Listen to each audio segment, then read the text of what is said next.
फिर आपका कॉन्सेप्ट आता है कंट्रोल।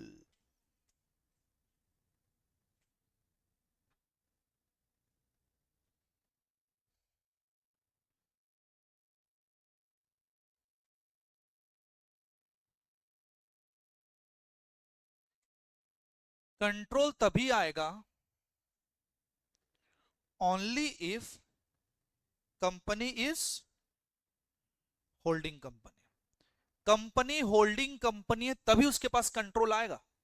एग्री करते हो एवरीवन? कंट्रोल नहीं है तो आप माइनॉरिटी हो, आपको सीएफएस बनाने की जरूरत नहीं है। कौन बनाएगा सीएफएस? सीधी सी बात है, होल्डिंग कंपनी। होल्डिंग कंपनी कौन? जिसके पास कंट्रोल होता है। तो अब होल्डिंग कंपनी का इस छोटा सा डेफिनेशन वापस लिख लेते हैं sir.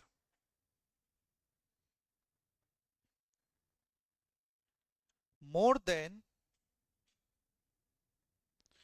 One half of voting rights. More than one half का वोटिंग राइट्स आपके पास, या तो कंट्रोल दी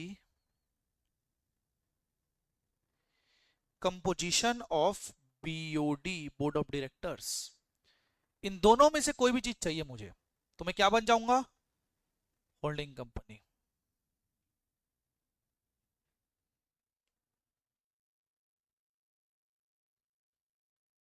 डन एवरीवन? अब जादू देखना। मान लेते हैं कि मैंने 80% होल्ड किया है। कितना परसेंट?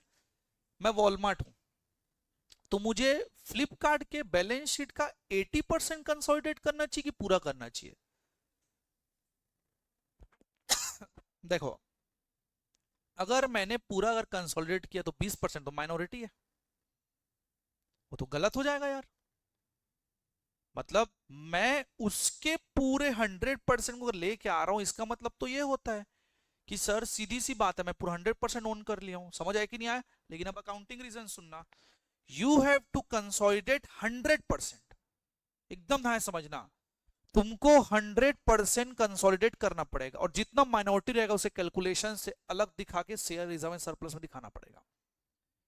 20% मेरा माइनॉरिटी है, उस माइनॉरिटी का कंप्यूटेशन करके आपको बैलेंस शीट में अलग से दिखाना पड़ेगा। बस सिंपल है।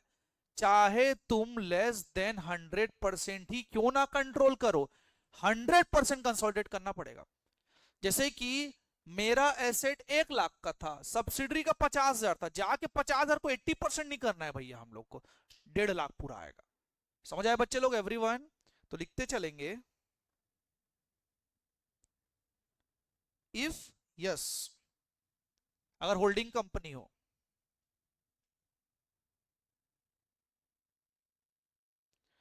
Then only consolidate 100%।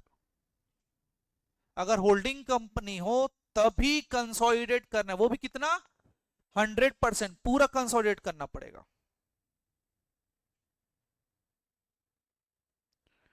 Always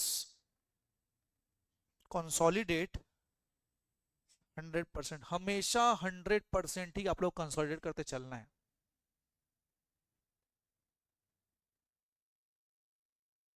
even if you have less than 100% control, even आपके पास 100% से कम भी क्यों ना कंट्रोल हो, हमेशा आप लोग को 100% कंसोलिडेट करके चलना पड़ेगा।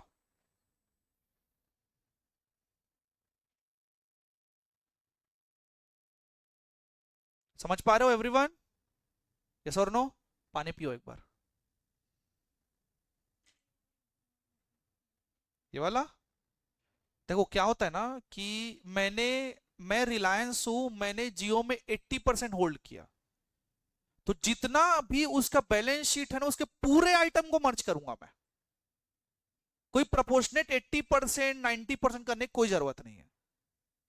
समझ आया कि नहीं है? उसके पूरे आइटम को उठाकर आपको कंसोलिडेट करना पड़ेगा। अभी थ्योरी बस, थ्योरी बस, प्रैक्टिकल में सब समझोगे धीरे धीरे करके तुम लोग। समझ आया एवरीवन? मैं बार बार रिपीट करूंगा क्लास में, टेंशन नहीं लेने का। पानी पी लो भाई एक बार। Hope you understand. यहां तक समझ आया सबको, एवरीवन? चलिए, इधर हो, संस्कार इधर हो, तू सब दूर बैठ। केशव से दूर बैठ बोला मैं इसको। तुम लोग को मिली भगत बहुत चल रहा है बेटा क्लास में। यहाँ बहुत कपल है पता है क्लास में, लेकिन थोड़े अपोजिट जेंडर में है। जैसे कि सामने वाले दो, ये दो, उधर के दो, मतलब थोड़ा सा ठीक है जो भी है। ये दोनों हंस रहे हैं। चले बच्चे लोग साइलेंट करो जिसका भी फोन है। चलिए चलिए, अब माइनॉरिटी इंटरेस्ट के बारे में बात करते हैं। माइनॉरिटी किसको बोलते हैं? जिसके पास कंट्रोल नहीं होता, मतलब 50% से कम होता है। तो चलिए कॉन्सेप्ट लिखते हैं, कॉन्सेप्ट ऑफ माइनॉरिटी इंटरेस्ट।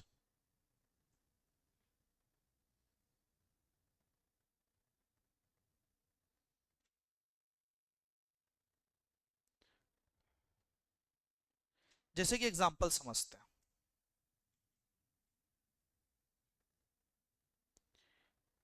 ये हमारा है टोटल शेयर होल्डर,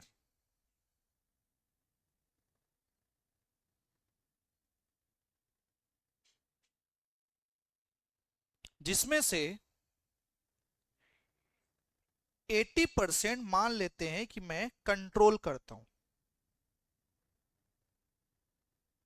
तो 20% क्या होगा? नॉट कंट्रोलिंग फिलहाल के लिए। उसको हम लोग क्या बोलेंगे?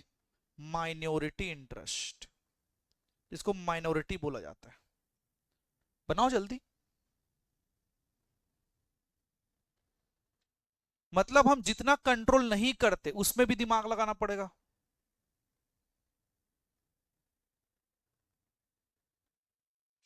और ये होते हैं आउटसाइडर, बाहर के लोग होते हैं, ये कंपनी नहीं है।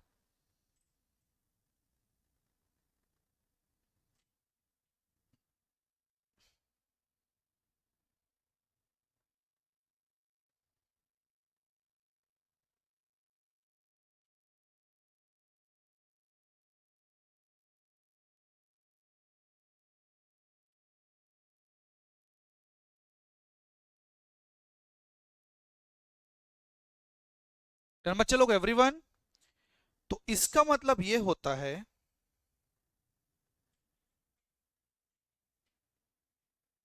Means 20% is not controlled by the holding company. 20% को हम होल्ड नहीं करते। ये केस बदल सकता है ना, हमेशा 80-20 नहीं रहेगा ना। इस भी एग्जांपल है, ध्यान रखना।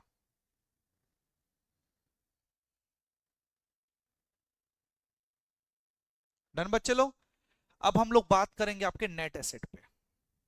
नेट एसेट जानते हैं, नेट ओन फंड जानते हैं, नेटवर्थ जानते हैं। Total assets minus total liability. Simple. पूरा नेट एसेट पढ़ाऊंगा, टेंशन नहीं, बस अभी फिलहाल के लिए जान लो total assets minus total liability. तो अब समझते हैं कि माइनॉरिटी इंटरेस्ट मतलब एक्चुअल में फिर होता क्या है। हमने तो इतना समझ लिया कि माइनॉरिटी इंटरेस्ट उसको बोलते हैं जो हमारे हाथ में नहीं है, कंट्रोल में नहीं है। लेकिन अकाउंटिंग में कुछ ना कुछ तो फिगर में होगा ना, कुछ ना कुछ तो अमाउंट में होना चाहिए ना। जैसे एकदम सिंपल सा लॉजिक, मेरा टोटल नेट एसेस 10,000 का है, कितने का? 10,000। मेरा 20% माइनॉरिटी है, तो कितना आना चाहिए? 2,000 माइनॉरिटी। अब तुमको पूरा फोकस नेट एसेट निकालने में रहेगा आगे जाके, 20% वाली बात है। चलिए लिखते चलते हैं, minority interest is that part of the net asset which is not owned by the parent company. Net asset का वो हिस्सा जो पेरेंट कंपनी ओन्ड नहीं करता उसको माइनॉरिटी इंटरेस्ट बोलते हैं।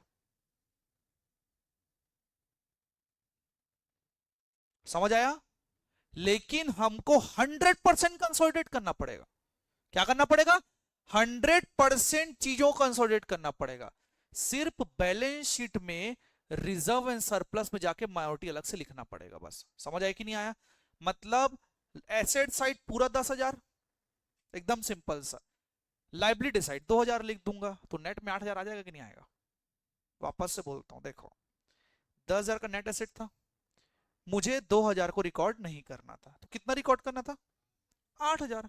अब बात करते हैं, हम लोग पूरा एसेट में 10,000 जोड़ देंगे। लाइबिलिटी में अगर 2,000 लिख दूंगा तो नेट 8,000 भी 8,000 हो जाएगा ना। यही अकाउंटिंग स्टैंडर्ड 21 बोलता है। उसी कारण में बोला कि 100% निकालना पड़ेगा। लेकिन ये 2,000 निकालने में तुमको अभी 5 दिन लगेगा। समझ आया कि नहीं? इसी 2,000 को निकालने में एकदम आराम से स्टेप बाय स्टेप तुम लोग को चलना पड़ेगा। समझ आया कि नहीं आया? चलिए, डरा रहे हो सर आप तो? डरना जरूरी है बेटा। चलिए, but 100% full consolidation has to be done.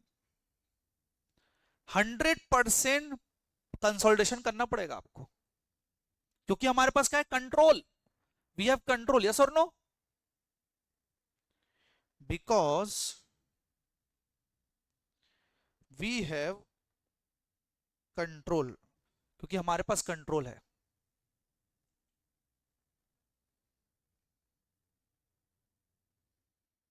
And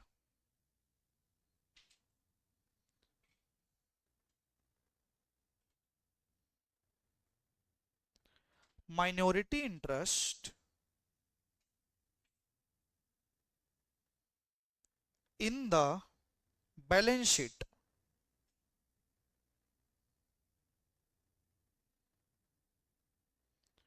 will be shown as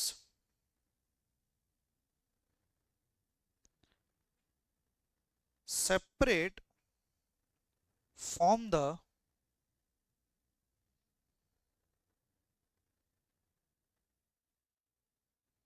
equity of holding company. मतलब होल्डिंग कंपनी की इक्विटी से अलग दिखाना पड़ेगा, मतलब अलग से सेपरेट हेड आपको बनाना पड़ेगा। अभी फिलहाल के सिर्फ इतना ही समझेंगे ना। समझ आया?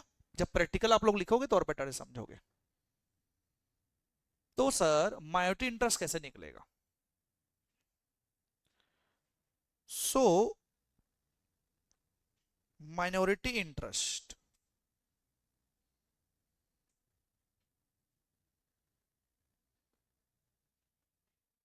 As per example of 80 and 20% ना, पहले से लिख देता हूं। As per 80 and 20%।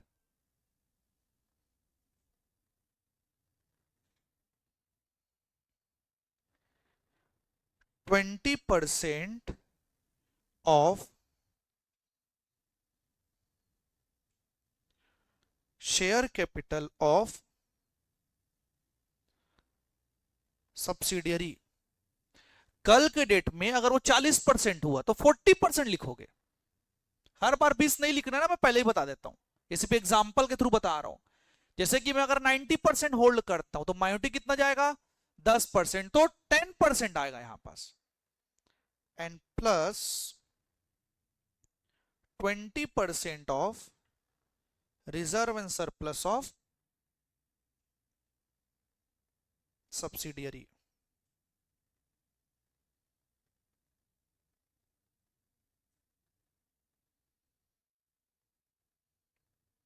ये दो चीजें आप लोग की माइनॉरिटी इंटरेस्ट बनेगी। सिर्फ थ्योरी में समझना भी कुछ समझ नहीं आएगा तुमको जब तक प्रैक्टिकल नहीं बना लेते, क्योंकि अमाउंट आएगा कहां से, सबसे बड़ा डाउट हो जाता है। डन बच्चे लोग, एवरीवन? ब्रेक से पहले कॉन्सेप्ट नेट एसेट, उसके बाद ब्रेक लेना है एक। नेट एसेट के बारे में समझते हैं थोड़ा सा। चलिए, लिख ले सबको यहां तक, everyone.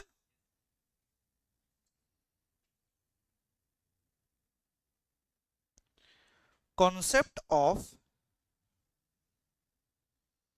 Net asset.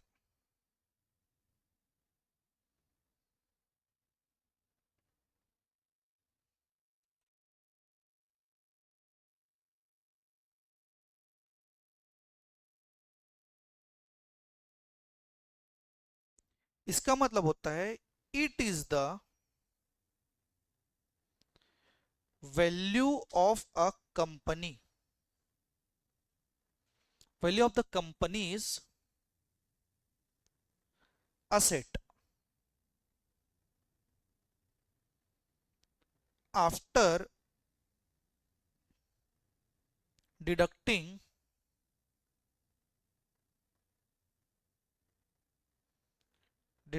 its liability, after deducting its liability। और या आप बोल सकते हो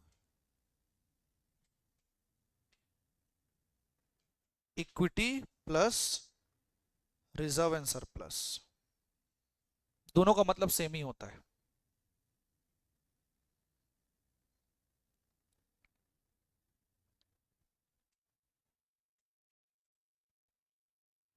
डन। जैसे कि एग्जांपल, एसेट आपका है 1000 करोड़ का। कितने का? 1000 करोड़ का आपका एसेट है। आपकी लाइबिलिटी है 700 करोड़ की, तो नेट एसेट कितना होगा? 300 करोड़। तो तुमको ये चीज ढूंढना पड़ेगा हर बार।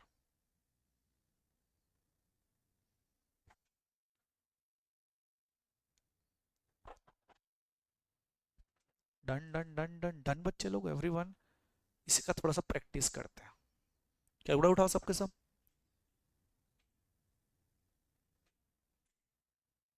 ये ले, मेरे पास रखा हुआ है, तेरे को ब्रेक में लाके दे दूंगा, ले। रो देगी नहीं तो। मैं तुम लोग को बताया हूँ कि नहीं बताया, तुम लोग का हथियार है ये। जैसे थॉर के पास हथौड़ा है, वैसे तुम्हारे पास कैलकुलेटर है। मरियल टाइप आ रहा है, आराम से दे दे भाई जल्दी। देखो तो हर चीज में टाइम ही लगता है भाई। ध्यान रखेंगे बस, एकदम बेसिक सा कुछ कुछ देखते हैं, नेट एसेट तुम निकाल पाओगे कि नहीं बस। बुक खोलने की कोई जरूरत नहीं है अभी फिलहाल। जैसे कि ये मेरा एक क्वेश्चन है, आप लोग फोकस करो सिर्फ एस लिमिटेड में, ठीक है? मुझे एस लिमिटेड का नेट एसेट निकालना है, मान लेते, थोड़ा ध्यान रखना। फॉर्मूला क्या होता है उसका? Total asset minus total liability, yes और नो? टोटल एसेट में देखूं तो सिर्फ और सिर्फ 4,85,000 है। तो 4,85,000, और बताओ इसमें लाइबिलिटी कौन सा है? सिर्फ और सिर्फ क्रेडिटर इसमें लाइबिलिटी है, कितना? 50,000 का। निकालो कितना आता है? 4,35,000। ये होता है नेट एसेट। पहला अप्रोच। या तो आप चाहो तो उल्टा भी जा सकते हो, जैसे कि शेयर कैपिटल 4 लाख प्रेस करो, 4 lakh plus reserve and surplus में क्या क्या आता है, जितने रिजर्व और प्रॉफिट एंड लॉस। ये रिजर्व आएगा 20,000 और प्रॉफिट एंड लॉस 15,000। इसमें ही 4,35,000 ही आएगा। समझ आया? चलिए एक बार और दूसरे क्वेश्चन में प्रैक्टिस करके देखते हैं। चलिए, इस क्वेश्चन को मुझे निकाल के दो। अरे ये तो एक लाइन में आंसर है। 3 लाख, वो तो ऐसे ही दिख रहा है ना भाई? मैं ठीक है, हमारे पास बहुत क्वेश्चन है भाई, कहाँ लगे हो तुम लोग? इसका बताओ चलो, एस लिमिटेड का। ऐसे कैलकुलेटर दबाओ ना, ऑनलाइन वाला ऐसे आ रहा है कैलकुलेटर, ऐसे ऐसे से दबाते हैं, ऐसे ऐसे।